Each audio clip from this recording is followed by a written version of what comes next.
कांग्रेस का वोट चोर गद्दी छोड़ अभियान अंबाला सिटी में हुआ संपन्न। सैकड़ों की संख्या में जनता और कार्यकर्ता मानव चौक पर जुटे। अंबाला की मुलाना विधानसभा सीट से विधायक पूजा चौधरी, अंबाला एवं हल्का जगाधरी मुनानगर लोकसभा सांसद वरुण चौधरी, नेता प्रतिपक्ष भूपेंद्र सिंह हुड्डा, यमुनानगर से एआईसीसी के कर्मठ एवं वरिष्ठ सदस्य कार्यकर्ता अमनदीप सिंह, कांग्रेस पंजाबी महासभा के वरिष्ठ नेता गुरदयाल पुरी और कांग्रेस सेवादल के अध्यक्ष सतेंद्र कंडेला सहित कई गणमान्य नेता और कार्यकर्ता पहुंचे। सबने राहुल गांधी द्वारा भाजपा पर वोट चोरी के आरोप को सही ठहराते हुए उनके अभियान को आगे बढ़ाते हुए उपायुक्त कार्यालय अंबाला में महामहिम राष्ट्रपति के नाम चुनाव आयोग पर लगे आरोपों की निष्पक्ष जांच कराने के लिए ज्ञापन सौंपा और तमाम रास्ते वोट चोर गद्दी छोड़ के नारे को गुंजायमान किया। पेश है अंबाला सिटी से संदीप गांधी की स्पेशल रिपोर्ट।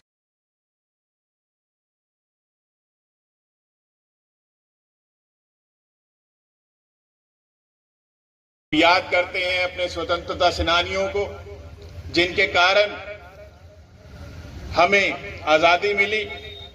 उसके बाद हमारा संविधान बना।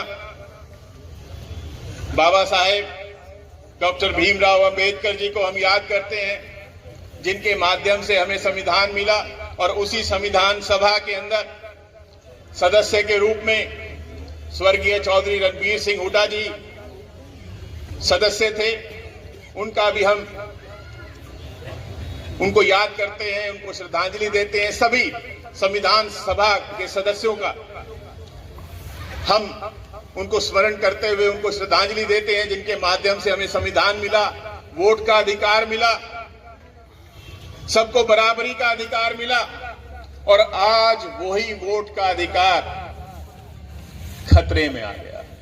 इस भाजपा के राज में खतरे में आ गया। आपने देखा कि किस प्रकार हमारे प्रदेश के मौजूदा मुख्यमंत्री जी क्या कह रहे थे कि हमारे पास सब व्यवस्थाएं हैं। ये चुनाव से ठीक पहले की बात है। और आज क्या कहते हैं, मैं तो चौकीदार की भी बदली नहीं कर सकता। अब कहां गई व्यवस्था? अब कहां चली गई?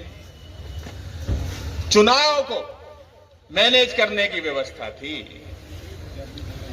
ये तो धन्यवादी हैं हम अपने नेता श्री राहुल गांधी जी का, जिन्होंने इतना बड़ा पर्दाफाश हम सबके सामने किया कि 25 लाख गलत वोटें हरियाणा के अंदर पाए गए। हमारे जिले के अंदर भी बहुत सी पाए गए।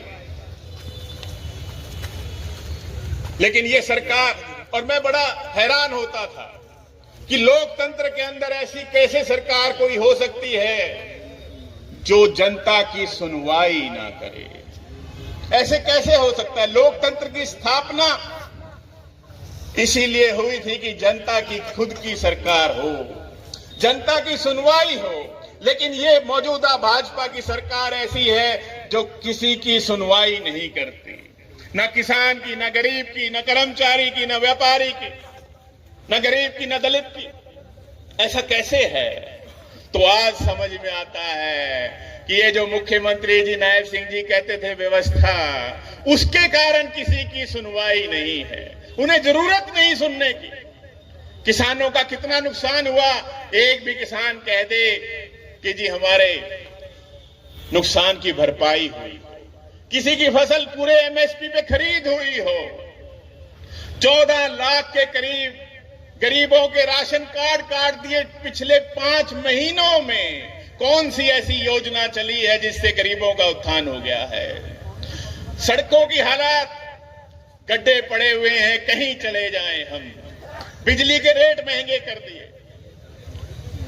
किसी को तो सहारा लगाया हो। सबसे ज्यादा बेरोजगारी हरियाणा में, सबसे ज्यादा कानून व्यवस्था खराब हरियाणा में, नशाखोरी सबसे ज्यादा हरियाणा में। लेकिन इस भाजपा की सरकार को कोई सरोकार नहीं है। क्यों? श्री राहुल गांधी जी के नेतृत्व में, उनके निर्देशों के अनुसार इस कार्यक्रम का आयोजन हुआ है। ये एक रोष प्रदर्शन है कि किस प्रकार से एक लोकतांत्रिक देश में जहां हर नागरिक को अधिकार है चुनने का, सोचने का, समझने का, वहां पर उसी अधिकार को किस तरह से चुराया जा रहा है। जब 2014 में भाजपा की सरकार बनी, कितने बड़े बड़े वायदे किए गए थे, सपने दिखाए गए थे कि युवाओं को रोजगार मिलेगा, 2 लाख प्रति वर्ष, हर प्रत्येक व्यक्ति के सिर पर छत होगी, किसानों की आय दुगनी की जाएगी, न जाने क्या क्या। लेकिन हर वायदा झूठा निकला, लोगों को ठगा गया, हर व्यक्ति ने अपने आप को ठगा हुआ महसूस किया। इस बार जब चुनाव थे, लोकसभा के चुनाव में जनता ने साफ दिखा दिया था कि इस बार हम तैयार हैं, हम अपने अधिकारों को जानते हैं और वो अधिकार का जो हमें माध्यम है वो है हमारा वोट। सबने तैयारी की हुई थी और जो दिखाया भी गया कि हमारे 5 सांसद कांग्रेस से जीत दर्ज करके आए। उन्होंने धरती बनाई कि आगे आने वाले समय में विधानसभा चुनाव में भी हरियाणा में कांग्रेस की बहुमत की सरकार। आज तक चुनाव हुए हैं जितने, वही जीता है जो पोस्टल बैलेट में जीता है। 90 में से 73 में हम जीते। ये सवाल सारे उठे, लेकिन चुनाव आयोग ने जवाब नहीं दिया क्योंकि उनके पास है ही नहीं जवाब। अब जवाब हमने एक बात का मांगा, भाई चुनाव हुआ 5 तारीख को, 5 तारीख को 8:34 में चुनाव आयोग ने कहा कि वोट जो कुल है 61.19 वोट पड़ी %। ठीक है, 6 तारीख आ गई। 6 तारीख को फिर उन्होंने कहा कि वोट बढ़ गई, रातों रात बढ़ेगी। कैसे बढ़ेगी भाई? 65.65% होगी। और 8 तारीख को गिनती होनी थी।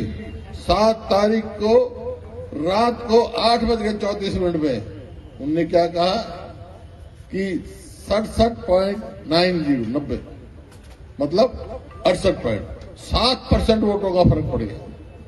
ये कहां से आ गई भाई? रातों रात मशीन ने कैसे वोट बढ़ा दी भाई? तो ये शक की है। इसी वास्ते हमने कहा है कि पारदर्शिता नहीं है, चुनाव आयोग निष्पक्ष नहीं है। वोट लिस्ट बनाने में, फिर वोट डालने में, भाई निष्कर्ष तो ये है, खाली वोट की बात नहीं है। हरियाणा में तो हमारी सरकार चोरी कर ली, सरकारी चोरी करके, क्योंकि लोगों की चोरी नहीं, लोगों से कोई कमी नहीं। लोगों ने 36 बिरादरी ने पूरा साथ दिया, लेकिन चुनाव आयोग किसी बात का जवाब नहीं दे पा रहा है।